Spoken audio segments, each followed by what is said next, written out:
look really tired. It's because I am. It's been a super long day, and I've been trying to decide how I'm going to do this video because I want to get the information out to you guys, but today is just, so much is going on.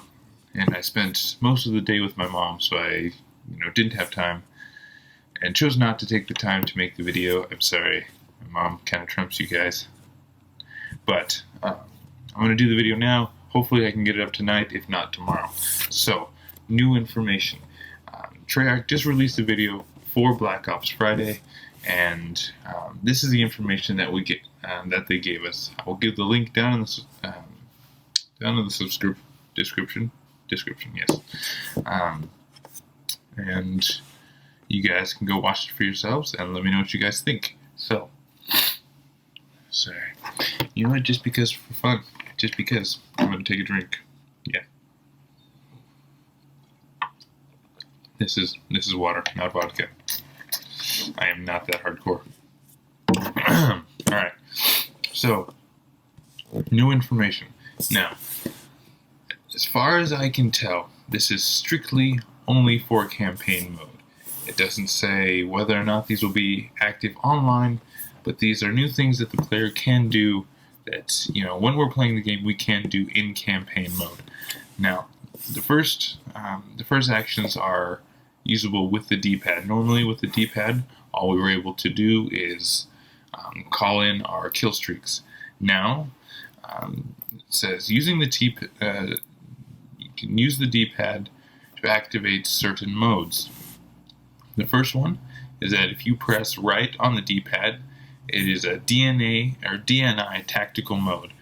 Basically what this does is this allows you to spot the distances between you and the enemy. You'll be able to locate heavy firing areas, so what areas are drawing the most fire. Sorry, something in my eye. You can identify the enemy type, whether it be, a sniper, whether it be artillery, but whether it be heavy weapon, whether it just be infantry kind of thing. This will allow you to see the locations of snipers, locations of live grenades. This can be extremely helpful. Now, the one thing about this is that if graphics are a major portion of the way you game, if you're constantly scanning the area and you're constantly looking for different locations, when you activate this mode, as you see in the picture, it is going to put up a lot of information on your screen. You're going to see numbers, you're going to see names, you're going to see a bunch of different things coming at you on the screen. So, just a little heads up. The next option, or next tactic you can use, is that if you press up on the D-pad, it is sort of what is called enhanced vision mode, sort of a night vision mode. And what it is that you can see enemies in orange, and you can see your players in green. So this will help you distinguish a little bit, especially in darker lit areas. And if there's a lot of enemies, you can see, different things that are going around. Now, another thing that they talked about in the video is what they're calling sensor rigs. Now, what these are, as we've had perks in past Call of Duties, we have what is now called tactical rigs. These you can choose when we're doing our loadout class. Now, one of the interesting things is, because this strictly only talks about in campaign, it looks like we have the ability to choose our weapons in campaign mode. Usually, we didn't have that option before. We had to choose whatever gun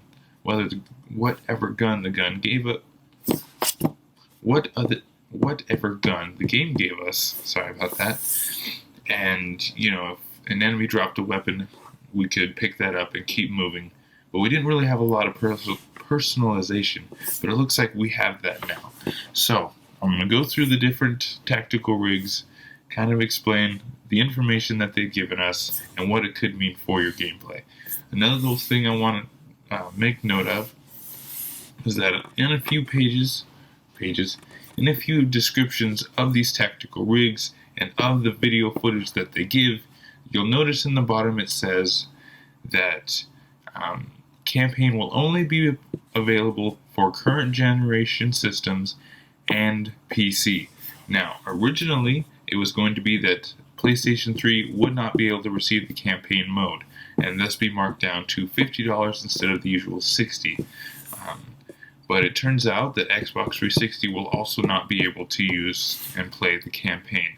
So, if your campaign is something that you want, you have to decide whether or not it's really worth the $10. Alright, so the first tactical rig that you get to choose. Now, you can see in this picture that where you place the tactical rig, and if you notice, there's a little box under it that is also empty. I am unsure of whether or not you're allowed to choose a second tactical rig, or because it has updates or upgrades for each tactical rig, if that is where it goes, or maybe both. Maybe you get to decide whether you want to upgrade or whether you just want to get a second one. So, the first tactical rig is not really talked about in the video, is called the sensory buffer. Now, in order to get this picture, I had to stop it and kind of go frame by frame. But this is the sensory buffer picture. Kind of the description they give is that is not really talked about, but is kind of a mixture of the flak jacket that we get that prevents us from taking damage from explosives, and the perk that we used to use in Black Ops 2 to not flinch when we get shot, so that if we're shooting, if we're engaging in an enemy and they shoot us, our aim is not taken off and we are able to kill the enemy. So originally is that we will flinch less when we're shot. If we choose to do the upgrade, then we take the less damage from the grenades and also from concussion grenades and different things that may stun us. The next tactical rig is the Transverse Enhancement. Now, what this does, if you guys played Advanced Warfare, if you saw any videos from it, you will remember that you have the ability to run on walls, to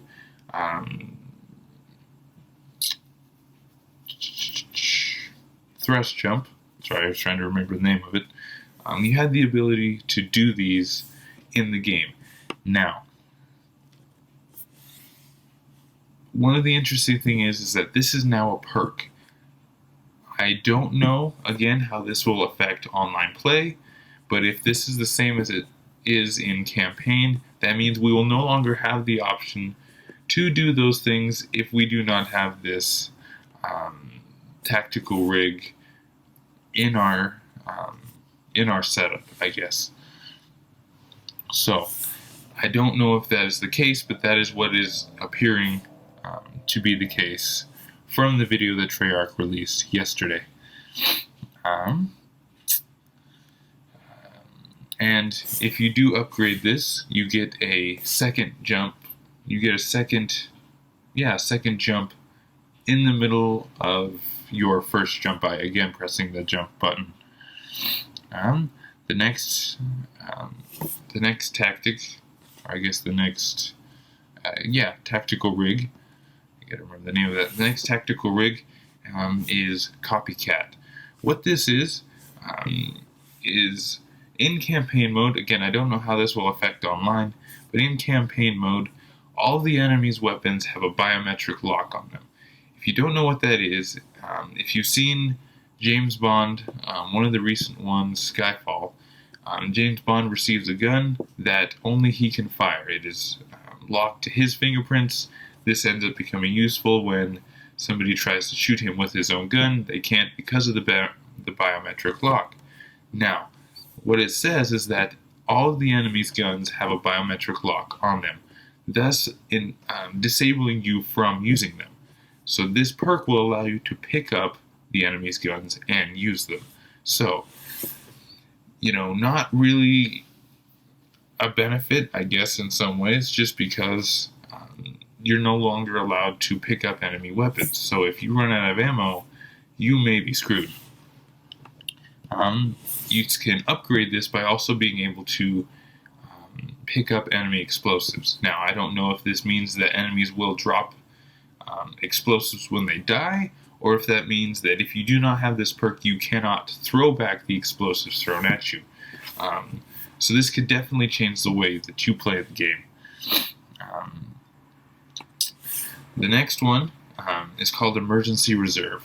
This is a one-time use, and the description gives is a quick is a one-time use, and it's basically it kind of gives you a revival of sorts. It's almost like the quick revive in zombies, and the way you view it is a lot like the quick revive in zombies. Again, this is only showing for campaign, and it's also a little bit like a last stand as we saw in the earlier Call of Duties. Now, if you upgrade this, you can send out an electric shock of the surrounding enemies. This can be very helpful. This is not something that we've seen necessarily in zombies as far as the shockwave. You will also be able to use your weapon and move a little bit while you are down.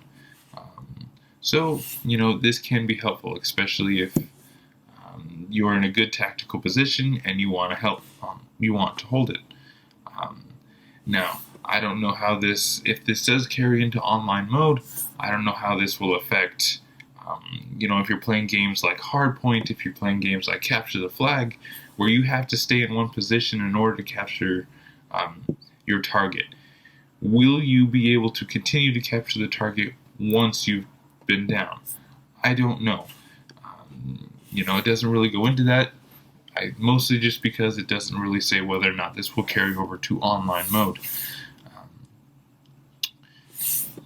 The next one, and this one also isn't talked about too much, is Proximity Deterrent.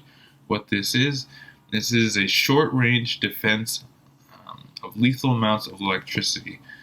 Now, I'm not sure whether or not this is player activated or whether this happens automatically. My guess is that it is going to be player activated, and if you upgrade it, you can actually send the shock charge through multiple enemies that are grouped together. So this can be very helpful. It'll definitely change the way we play the game. If it goes into online mode, it might make it very interesting. The last one it has on there is the Repulse Armor.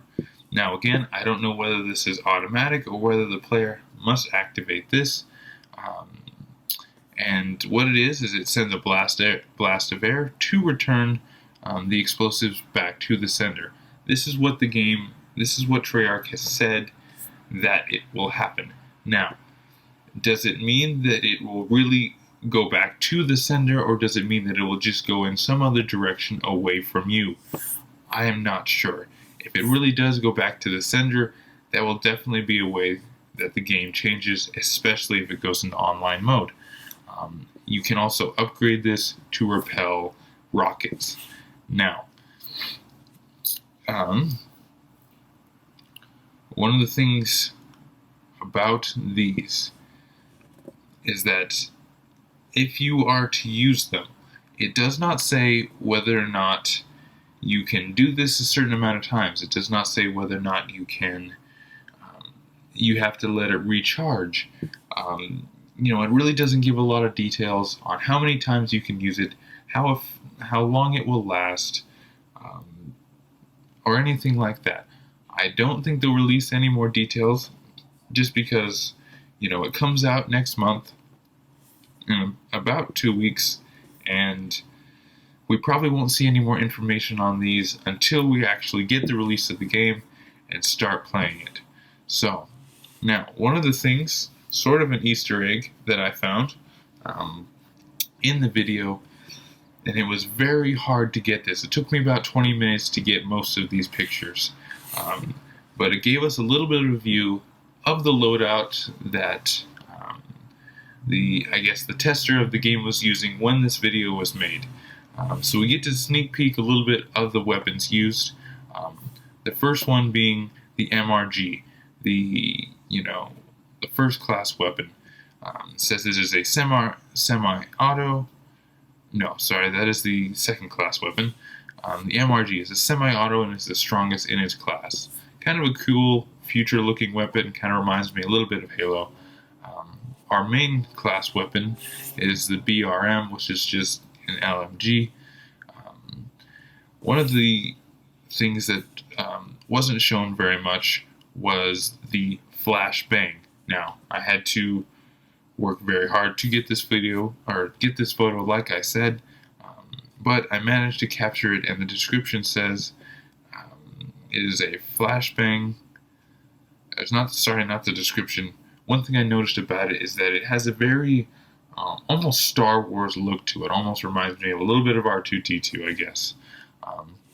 The frag grenade, which it gives us a little bit longer to see, has a little bit of a different advantage to it, and it's that you can cook the grenade by holding R1. Now, cooking the grenade is something that we saw in the older Call of Duties, but not necessarily something we've been able to use recently. So that's definitely something to look forward to, something to keep in mind. And that is the information that they released for this week's Black Ops Friday. I really hope you guys enjoyed. I'm anxious to get the game. I'm anxious to jump in. I think the first thing I'm going to do is, when I get the game, I'm going to start streaming zombies and see where it goes. I'm really excited for the new zombies map, and I'm really excited to keep giving you guys more information. Let me know what you guys think. Let me know, if there's something you're most excited for, what mode you're going to be spending most time in. I've been really disappointed because I haven't quite pre-ordered the game yet, and I was really excited to do this on the Xbox Store so that I can have it pre-downloaded, so I didn't have to go to the store and buy the disc on game day. I could have it instantaneously and get the videos up and start streaming as soon as possible. But unfortunately, if you guys didn't know, both Activision and Xbox and Amazon have taken the digital pre-order off of their websites, and as of now, it is no longer currently available to pre-order the digital version. You will have to go to the store to buy the disc. Now, I don't know if it will go back up. I'm really hoping it will. I got a few weeks now before I officially pre-ordered the game, and I'm hoping by then I can just buy an Xbox card. But if not, I will definitely have it for you guys. So let me know what you guys think. Please give the video a like. Leave a comment of what you enjoyed the best, what you're most excited for, and subscribe for more Call of Duty options, or not options, information. So thanks.